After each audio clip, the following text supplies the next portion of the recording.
ल घुमाउने घर टारीको स्थिति यस्तो छ। टिन चाहिँ उब्रेको रहेछ। यो यतातिर ठहरा बनाउने होला सायद उ गरेर।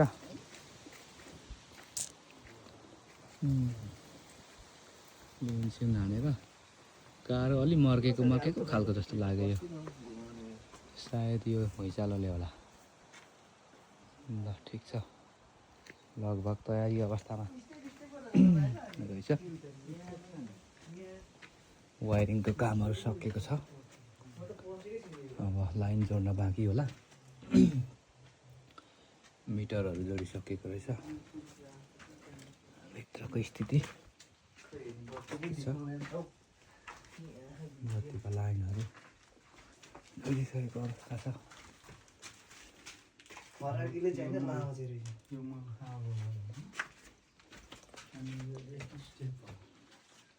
घरमाथि